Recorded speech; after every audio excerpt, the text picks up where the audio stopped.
donc le secrétaire général, on sort d'un rendez-vous avec la ministre. Plusieurs sujets ont été exposés. Christian vous parlera de la DNC. Pour ma part, j'ai évoqué notre rencontre à Bruxelles au niveau de la PAC, la future PAC et du Mercosur pour porter toute notre inquiétude par rapport à la baisse de budget. 15 milliards d'euros sur 7 ans pour la France et 2 milliards.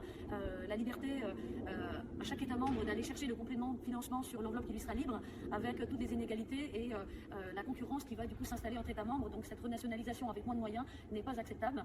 Concernant le Mercosur, je puisse lui rappeler mon intervention au niveau de Bruxelles pour dire que la balance commerciale de la France, de l'Europe avec les pays du Mercosur, c'est déjà un déficit qui va de 20 à 30 milliards.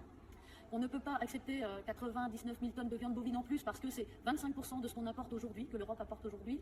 Et dire aussi que les mesures de sauvegarde qui nous ont été présentées peuvent être justement contrebalancées avec le mécanisme de rééquilibrage, ce à quoi il m'a été répondu au niveau de Bruxelles, que c'était justement annulé. Donc ce sont des points qu'il va falloir vérifier. Dans tous les cas, on est raccord avec la ministre sur le Mercosur et sur la PAC. Le compte n'y est pas et en tout cas, l'Europe continuera de cette manière à sacrifier l'agriculture française et européenne. Voilà, sur la dermatose, donc c'est moi qui ai porté le sujet. Il y avait bien deux aspects. Il y a l'aspect de la mesure qu'a pris la ministre pour le blocage par rapport aux exportations. Donc elle nous a expliqué cette mesure-là, elle l'a pris bien sûr de manière unilatérale. Elle nous a expliqué le pourquoi par rapport à ses collègues européens qui ont plutôt salué la mesure avant-hier de dire que la France donc, ne sera pas pénalisée outre mesure pour l'instant. Et ce qu'on a demandé, c'est ce qui a été porté aussi par notre région au niveau du COPSAB, c'est d'essayer d'avoir une libération 2 jours plus tôt pour que ça puisse commencer dès le lundi.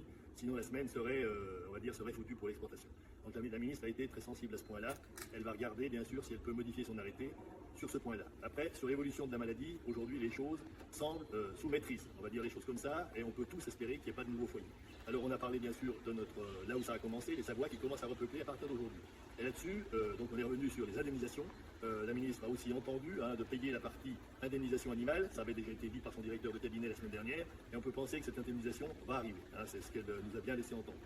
Alors après, c'est les responsabilités. Les responsabilités, on a évoqué aussi. Je pense que s'il y a des responsabilités que la maladie s'est déplacée, c'est certainement pas du fait des éleveurs. S'il y en a qui ont failli, eh bien c'est assez logique qu'il y ait des sanctions. Voilà ce qu'on peut dire là-dessus. Alors après, bien sûr on l'a demandé depuis longtemps, puisque les éleveurs nous demandent d'arrêter ces abattages totaux. Donc ça va faire partie des discussions à venir. C'est pas elle toute seule qui va décider, ça va se décider au niveau du COPSAB. Une fois que les zones seront toutes levées, le sujet va être remis sur la table au niveau national pour dire quel protocole on va faire avant la sortie de l'hiver. Mais on revendique toujours d'arrêter les abattages totaux. Et là aussi, il y a quand même une ouverture dans les positions, puisqu'il n'y aurait plus d'abattage totaux sur les troupeaux vaccinés. Donc ça, c'est quand même important, et c'est ce qui fait que la CR portera de toute façon cette mesure d'abattage, puisqu'il y a beaucoup d'agriculteurs qui nous demandent. Voilà, je pense qu'on peut toujours espérer mieux, mais c'est déjà pas mal dans la situation où on est.